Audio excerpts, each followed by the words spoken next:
Estamos de volta com o Meio Norte Repórter. Hora de falar do Centro Universitário UniNovaFap, que incentiva e investe na qualificação profissional. Por isso, oferta vários cursos de pós-graduação nas áreas da saúde, moda, design, engenharia, gestão, entre outras. A lista completa dos cursos ofertados e as inscrições estão disponíveis no site www.uninovafap.edu.br. Mais informações também pelo telefone 2106-0700.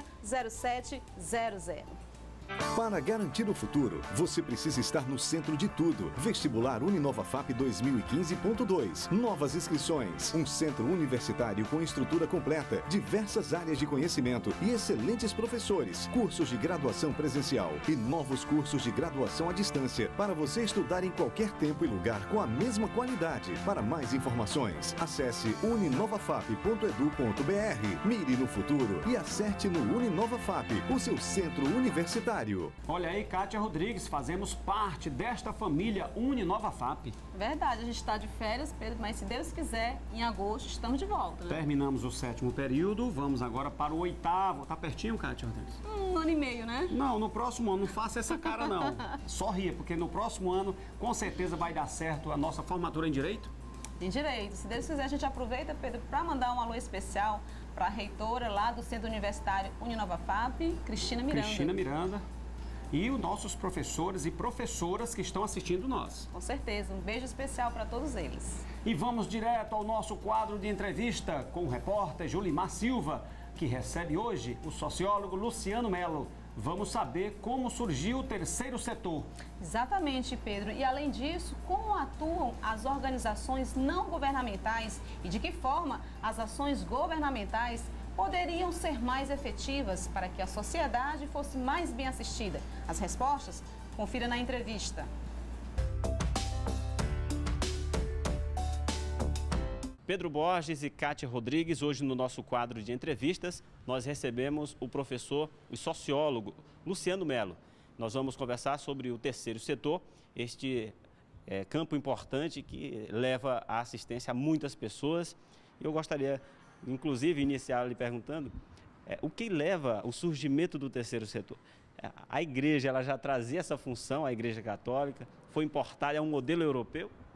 Bem, o terceiro setor ele surge, especialmente as ONGs ligadas à Igreja Católica, com a função mesmo de prestar assistência à opção pelos pobres. Desde a década de 60 do século passado, a igreja fez essa opção pelos pobres. Então ela começou, as suas pastorais começaram a prestar assistência social. E aí veio a pastoral da criança, a pastoral do menor. Então foram várias pastorais que começaram a se organizar para prestar um serviço que a sociedade, infelizmente, estava deixando de lado alguns segmentos da sociedade. Crianças, famílias, idosos, moradores do campo. Então a igreja começou com as suas pastorais a prestar essa assistência a esses grupos. E a cobrança por mais direitos fez até o Estado ampliar isso aí também, né? Sim, as organizações, o que elas fizeram? É função do Estado garantir a vida digna para todos os cidadãos. Então, essas organizações, inicialmente, elas começaram com recursos de fundações internacionais.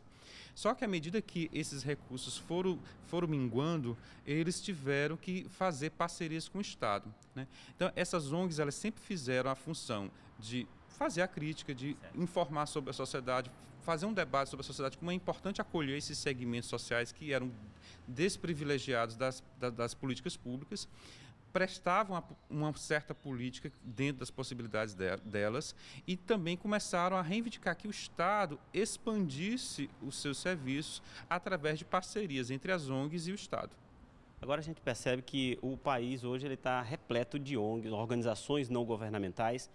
E eu gostaria que o senhor avaliasse o seguinte aspecto: a presença das ONGs reflete para a sociedade que o Estado também é ineficiente em alguns aspectos?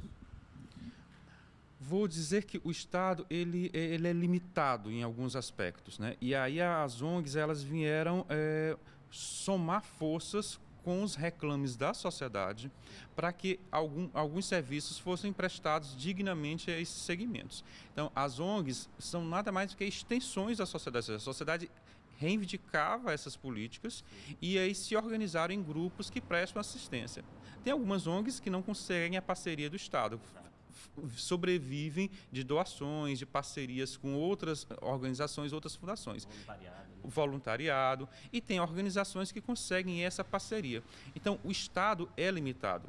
Isso não é um defeito do Brasil, isso onde houver Estado no mundo inteiro, o Estado é limitado. Então, as ONGs elas vieram reivindicar, isso é um reclame da própria sociedade. A sociedade reconhece que o Estado não consegue, por mais que esteja nas suas constituições, que é a função do Estado garantir a dignidade às pessoas, o Estado não consegue. Então, essas ONGs começaram a se organizar.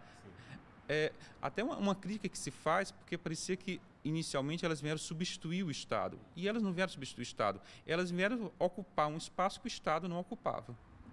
A gente percebe também, apesar de não visar o lucro, eu estava observando que, inclusive, um estudo realizado, tem dados do IBGE, inclusive, que os recursos que giram em torno das ONGs representam quase que em torno de 1,2% do PIB, ou seja, é muita coisa. É possível que chegue a 5% em breve, daqui a alguns anos.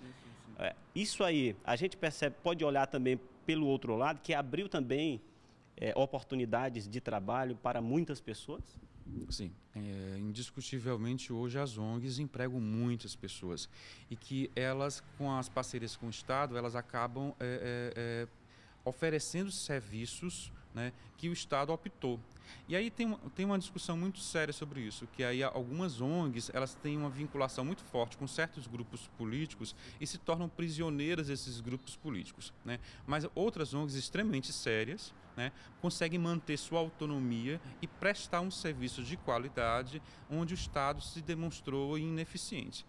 Esse é um tema que é muito caro aos movimentos sociais quando coloca essa questão da parceria, porque assim, como a imprensa já noticiou, há muitas ONGs que são corruptas, que se deixam corromper pelos recursos que vêm através de certos legisladores, certos políticos, mas assim, nós cientistas sociais, nós que construímos movimentos sociais, a gente acredita que as ONGs têm uma função social e que elas vão continuar prestando esse serviço pela ausência do Estado. Eu gostaria, só para a gente finalizar, eu gostaria que o senhor colocasse exatamente qual que deve ser o papel das ONGs e até onde elas devem, ou seja, estar ali nesse limite, onde deve haver esse limite entre a não interveniência tão grande assim do poder público e para que ela garanta também a sua identidade. Eu seria muito autoritário em dizer qual seria o papel da ONG. Eu acho que sim. As ONGs e os grupos que fazem parte, as pessoas que fazem parte das ONGs, eles têm um histórico de lutas, que é nesse histórico de lutas é que eles vão descobrindo quais são os seus caminhos. Agora, uma orientação que nós temos e que acreditamos é que as ONGs têm que ter autonomia. Quando as ONGs perderem a autonomia, se tornarem simplesmente um simples capacho do Estado e não perder aquela função da crítica social, de mostrar que o Estado tem que melhorar o seu serviço, aí sim, isso nos preocupa. Então, acho que o que eu poderia dizer é essa orientação, de garantir a autonomia das organizações não governamentais para que nós tenhamos um instrumento ainda de crítica, de regulação do Estado. Muito obrigado, professor. Professor Luciano Mello, sociólogo, professor há cerca de 15 anos. Muito obrigado pela contribuição e voltamos com você no estúdio Pedro Borges e também Kátia Rodrigues. Um abraço ao nosso queridíssimo Julimar Silva. Você sabe, foi 9,6 no trabalho de conclusão de curso. Parabéns, de comunicação social. É isso, Kátia Rodrigues? Bem merecido, viu, Pedro? E vai terminar uma pós-graduação também. Eita, menino danado, Tá hein? voando baixo. Exatamente. Parabéns, Julimar.